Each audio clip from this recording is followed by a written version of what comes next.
नमस्कार। पुनरुत्थान विद्यापीठ में आप सबका स्वागत है। मैं इंदुमती काटदरे। आज 29 मई 2022 रविवार। हर सप्ताह के समान आज प्रश्नोत्तरी का कार्यक्रम है, परंतु हर सप्ताह से आज के कार्यक्रम में कुछ अंतर है। हर सप्ताह हम दर्शकों से प्राप्त हुए प्रश्नों में से चयन करके उन प्रश्नों के उत्तर देते हैं। आज विद्यापीठ के कार्यकर्ताओं की टीम ही प्रश्न पूछने के लिए बैठी है। विद्यापीठ के एक कार्यक्रम में सम्मिलित होने के लिए अन्यान्य प्रांतों से वे यहाँ आए हुए हैं, अतः आज उन्होंने प्रश्न पूछने का अवसर ले लिया है। हमारे साथ हैं राधा गुप्ता, नियति सप्रे, रामचंद्र भोसले और विजय चार्वे। वे ही प्रश्न पूछ रहे हैं। आइए सुने। राधा जी, प्रणाम ताई।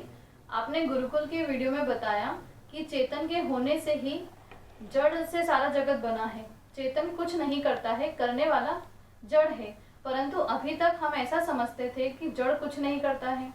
जो कुछ नहीं समझता उसे ही हम जड़ कहते हैं। स्थिर, अक्रिय, निष्क्रिय को जड़ की उपमा दी गई है। फिर जड़ से सारा जगत कैसे बना, इस विरोधाभास को आप थोड़ा स्पष्ट करें। यह बहुत सामान्य प्रश्न है। सर्वसामान्य लोग यही कहते हैं कि जो ठोस है, भारी है, हलचल नहीं करता, समझता नहीं, बुद्धू है, मंद है, वही जड़ है। और जो हलचल करता है, बहुत चंचल होता है, बहुत सक्रिय होता है, वह चेतन है। तत्वज्ञान की परिभाषा में जड़ और चेतन का यह अर्थ नहीं है। सामान्य लोगों की भाषा और तत्वज्ञान की परिभाषा इनमें अंतर है। और इसके अनुसार जड़ प्रकृति को कहते हैं, जो स्वभाव से ही नित्य परिवर्तनशील है। परिवर्तन के बिना वह रह ही नहीं सकती। इसलिए जगत में जितने भी रूपांतरण देखते हैं, जितने भी पदार्थ हम देखते हैं, वे सब प्रकृति का ही रूपांतरण है। यही उसकी परिभाषा है, यही उसका स्वभाव है। परंतु प्रकृति अपने आप रूपांतरित होना शुरू नहीं करती। वह चेतन के संयोग से, चेतन के होने से परिवर्तित होती है। अब चेतन और जड़ का संयोग तो आवश्यक है, परंतु संयोग के बाद चेतन कुछ नहीं करता, चेतन कुछ नहीं बनता। जो कुछ बनती है वह प्रकृति ही बनती है। ये करना नहीं करना ये अलग बात है। कोई कुछ नहीं करता, प्रकृति में रूपांतरण होता है, प्रकृति बनती जाती है, चेतन के होने से ही बनती जाती है। इसलिए जो नित्य होता है वह चेतन है, और उसके होने से जो बनता जाता है वह प्रकृति है। परंतु दोनों साथ साथ होते हैं। दोनों स्वभाव से ही एक दूसरे से अलग व्यवहार करते हैं। यदि दोनों ही परिवर्तनशील हो गए तो फिर दोनों के अंतर का तो कोई अर्थ ही नहीं रहता। दोनों ही केवल उपस्थिति मात्र से परिवर्तन होने लगता है तो भी दोनों में कोई अंतर नहीं रहता, और दोनों के होने का कोई अर्थ नहीं रहता।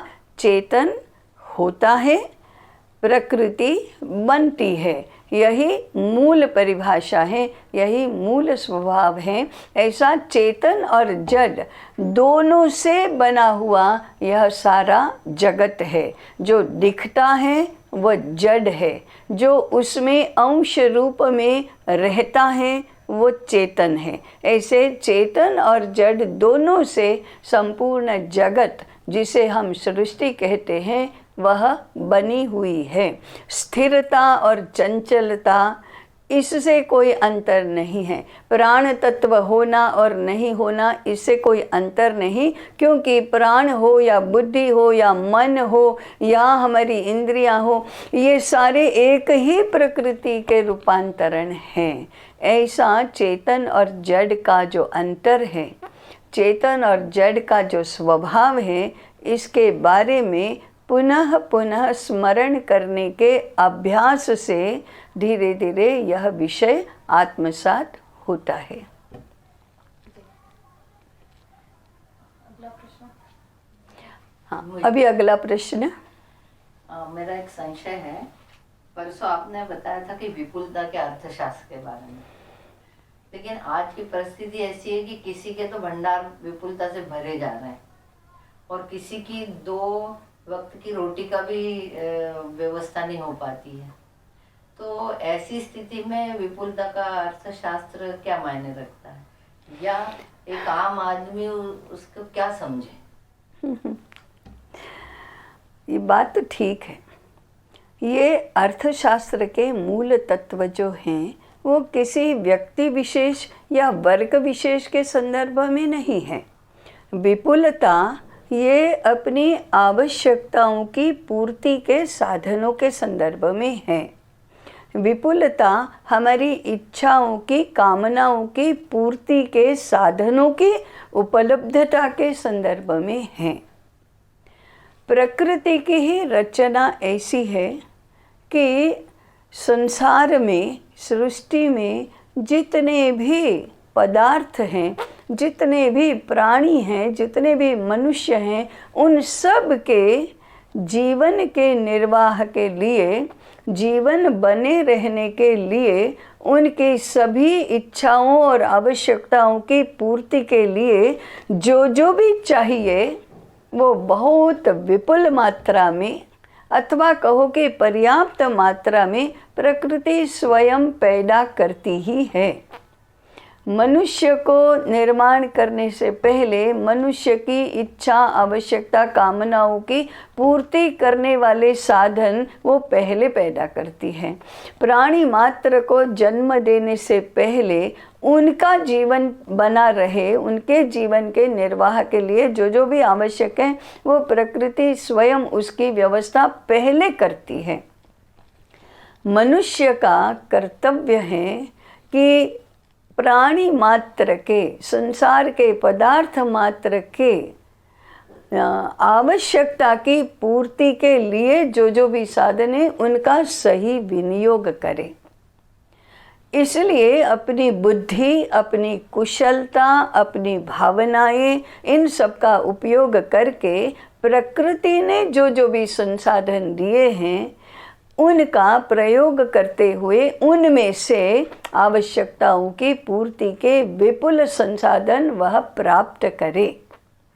तो इसलिए पूरे संसार का एक साथ विचार करके चाहिए उससे भी अधिक उत्पादन करना, ये मनुष्य की बुद्धि के लिए आवश्यक है। बुद्धि यह कर सकती है।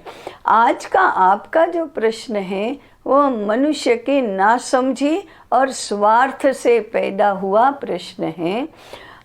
संसाधन तो विपुल आज भी हैं, चाहिए उससे ज़्यादा आज भी हैं, परंतु स्वार्थ के कारण से समाज का एक वर्ग, एक छोटा वर्ग ऐसे ही कुछ कारनामे करता है, ऐसी कुछ वृत्ति प्रवृत्ति उनकी बन जाती है तो सारा का सारा उस छोटे वर्ग के पास आ जाता है और समाज का बहुत बड़ा वर्ग आवश्यक साधनों से वंचित रह जाता है।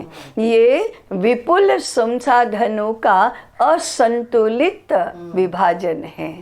कुछ लोगों के लिए, थोड़े लोगों के पास अधिकांश साधन और बहुत बड़े वर्ग के पास बहुत कम साधन। 10% लोगों के पास 90% संसाधन, 90% लोगों के पास 10% संसाधन। ऐसी असंतुलित रचना के कारण से आज अभाव दिखाई देता है। यह प्रश्न नैतिकता का प्रश्न है, यह प्रश्न धर्म का प्रश्न है, यह प्रश्न निस्वार्थ बनने का प्रश्न है, यह अर्थशास्त्र का प्रश्न नहीं है। धर्म की अवगणना के कारण से, धर्म की उपेक्षा के कारण से, स्वार्थ केंद्री बनने के कारण से निर्माण हुआ, ऐसा यह प्रश्न है। इसीलिए तो भारतीय अर्थशास्त्र आग्रह करता है धर्म के अनुकूल बनो तो सबको जो चाहिए वो सब मिलेगा। ऐसा विपुलता का अर्थशास्त्र है। मतलब अपने विवेक से विपुलता की परिभाषा समझनी। हाँ, अपनी बुद्धि से, अपने संवेदनाओं से, अपने मन से इस विपुलता का अर्थ समझना चाहिए और वो सही रूप में लागू हो, इस प्रकार की अर्थ प्रवृत्ति सबकी होनी चाहिए। धर्म प्रवृत्ति के बिना ऐसी अर्थ प्रवृत्ति हो भी नहीं सकती। इसलिए पहले धर्म और धर्म के अनुकूल अर्थ, ऐसा हमारा भारतीय अर्थशास्त्र कहता है। ठीक है ना नियति जी? मतलब कभी न कभी संभव होगा। धर्म की स्थापना करने से शीघ्र संभव होगा। केवल अर्थ केंद्री रहेंगे तो ये कभी संभव नहीं होगा। धर्म केंद्री बनेंगे और अर्थ को उसके अनुकूल बनाएंगे तो शीघ्र ही संभव होगा, कभी ना कभी नहीं। आशावाद तो ऐसा होना चाहिए और ऐसा संभव है कि धर्म की स्थापना करो, प्रतिष्ठा करो, धर्म का आचरण करो, उसके अनुकूल बनो तो शीघ्र ही यह प्रश्न हल होगा। क्योंकि प्रकृति के पास तो बहुत संसाधन हैं, मनुष्य की बुद्धि भी इतनी सृजनशील है, इतने उत्पादक हैं कि देखते ही देखते भारत का भंडार तो अक्षय भंडार हो ही जाएगा। भारत के ऊपर परमात्मा की हमेशा से कृपा रही है, आज भी हो जाएगी। केवल हमें उसके लिए पात्र बनने की आवश्यकता है और वह पात्रता धर्म के अनुकूल बनने से होगी। या हम कह सकते हैं धर्म के अनुकूल बनने से ही होगी। हाँ, धर्म के अनुकूल बनने से ही होगी। धर्म को छोड़ दिया, धर्म निरपेक्ष बन गए तो कभी भी नहीं होगी, उसकी संभावना ही नहीं है, कभी हो ही नहीं सकता। क्योंकि धर्म ही धारण करने वाला तत्व है, वही नहीं रहा तो कौन धारण करेगा? कैसे हम बचेंगे, कैसे टिकेंगे? इसलिए धर्म चाहिए, बाद में सब कुछ चाहिए। ऐसा हमारे शास्त्रों का निष्कर्ष है, ऐसा हमारे पूर्वज, ऐसे ऋषि मुनियों का कथन है, उसको समझना भी चाहिए। अभी अगले प्रश्न की ओर जाते हैं। रामचंद्र जी, आपका प्रश्न पूछिए। हाँ, नमस्कार ताई। आपने कहा कि चिरकालीन समृद्धि बनी रहनी चाहिए, इसका तात्पर्य क्या हो सकता है? बहुत ही सरल सा प्रश्न है और तात्पर्य भी बहुत सरल है। हम सब जानते हैं कि हमारा देश विश्व में सबसे दीर्घ आयु वाला देश है। हजारों वर्षों से हम बने रहे हैं और हजारों वर्षों से हम संस्कृति और समृद्धि दोनों के क्षेत्र में श्रेष्ठ रहे हैं। वैभव के वर्णन हमने बहुत सुने हैं, समृद्धि की कल्पना हमने बहुत देखी है, समृद्धि भी देखी है, ऐसे वर्णन भी पढ़े हैं।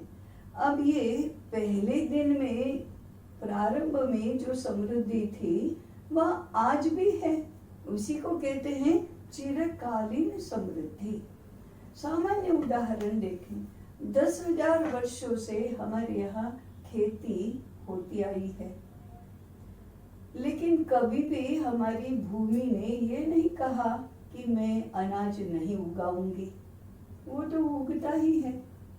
हजारों वर्षों से वृक्ष वनस्पति पर फल, सब्जी, औषधि आदि उगते ही रहे हैं। तो धन धान्य से समृद्ध ऐसा हमारा देश रहा ही है। हमारे देश की नदियों में हजारों वर्षों से पानी बह रहा है, वो हमारे जीवन का पोषण करता ही है। प्राकृतिक संसाधनों की और बात करें तो हवा तो बहती ही आई है और हमारी जीवन की रक्षा करती है। सूर्य हमेशा तपता ही रहा है और वो हमें प्राण देता ही है। वनस्पति हमें जिस प्रकार से औषधि, फल, फूल, साग सब्जी देती है, उस प्रकार से प्राणी भी हमें दूध देते ही रहे हैं। हमारी खदानों में खनिज हैं तो वो भी हमें प्राप्त होता ही रहा है। मिट्टी से हम घर बनाते हैं, पत्थरों से घर बनाते हैं, वृक्षों की लकड़ियों से हमारा फर्नीचर बनता है, वस्त्र बनते हैं, तो हमें कभी वस्त्रों का अभाव नहीं रहा, कभी धन धान्य का अभाव नहीं रहा, कभी सुवर्ण रत्न माणिक्य के अलंकारों का अभाव नहीं रहा, कभी घर आश्रय स्थान इसका अभाव नहीं रहा, कभी फल फूल कम नहीं हुए। इसको कहते हैं ये जो समृद्धि है, चारों ओर जो वैभव है, हमारे भंडार जो अक्षय भरे रहे हैं, उसको कहते हैं चिरकालीन समृद्धि। तो हम यदि समृद्धि के स्रोतों का उपयोग सही ढंग से करते हैं तो ये समृद्धि बनी रहती है। जब हम विवेक भ्रष्ट होकर, अभी जैसे नियति दाई ने विवेक का शब्द का प्रयोग किया था, ऐसे विवेक पुरस्सर हम इन संसाधनों का उपयोग करते हैं। संसाधनों से हमारे लिए आवश्यक ऐसे विविध प्रकार के साधन बनाते हैं, पदार्थ बनाते हैं, तो यह समृद्धि बनी रहती है। परंतु विवेक भ्रष्ट हो गए तो फिर समृद्धि के स्रोत ही नष्ट होने लगते हैं। बुद्धि उसमें है कि स्रोत नष्ट न करो, उनका सही उपयोग करो।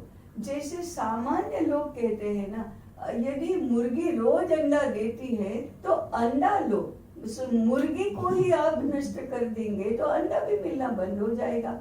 ऐसे संसाधनों के स्रोत जो प्रकृति में है और विवेकशील बुद्धि है, वे यदि बने रहे तो हमारी समृद्धि भी चिरकालीन बनी रहती है। विवेक पुरस्सर उपयोग करना यही धर्म बुद्धि है। इसलिए पुनः पुनः पुनः धर्म के अनुकूल अर्थ व्यवहार, धर्म के अनुकूल अर्थशास्त्र, धर्म के अनुकूल अर्थ व्यवस्था, इसकी ही बात आती है। ऐसा आज भी संभव है। विवेक भ्रष्ट हुए हैं, उसके स्थान में यदि विवेक पुरस्सर हम करने लगे तो ये समृद्धि पुनः चिरकालीन बन सकती है। ये बहुत महत्वपूर्ण मुद्दा है और जो हम सबको समझना चाहिए और सबको समझाना भी चाहिए।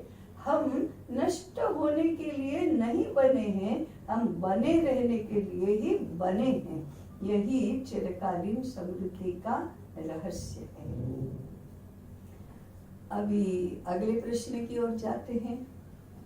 विजय भाई अगला प्रश्न पूछेंगे। जी, जैसे अभी बार बार धर्म और अर्थ का वर्णन आ रहा है, तो मेरा प्रश्न ये है कि क्या प्राचीन समय में अर्थ और धर्म जुड़े हुए थे?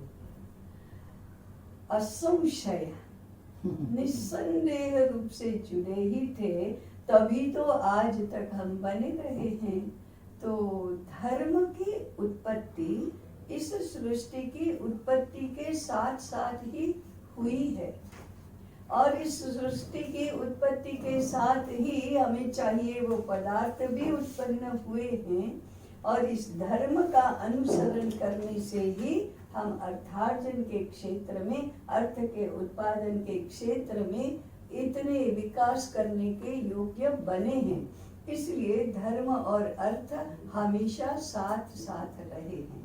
अर्थ और काम हमेशा एक साथ रहे हैं और काम और धर्म भी एक साथ रहे हैं।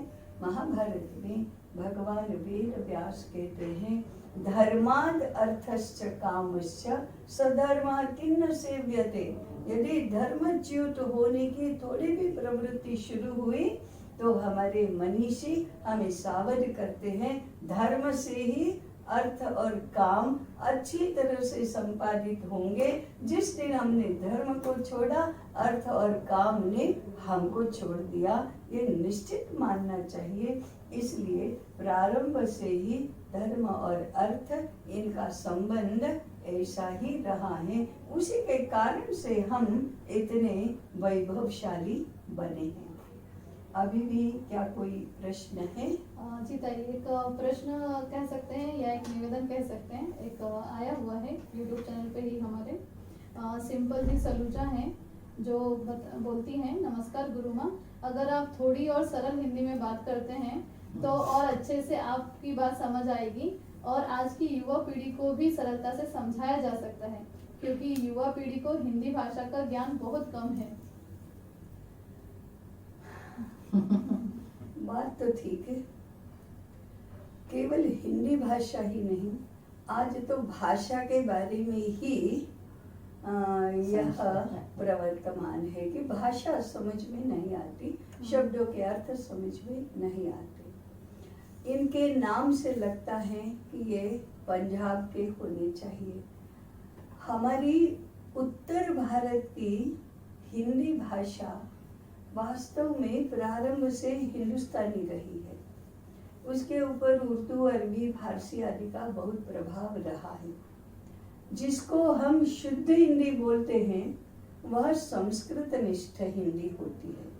और ये शुद्ध इसलिए है क्योंकि हिंदी संस्कृत से जन्मी है, संस्कृत ही इसकी जननी है, इसलिए संस्कृत निष्ठ हिंदी शुद्ध हिंदी है।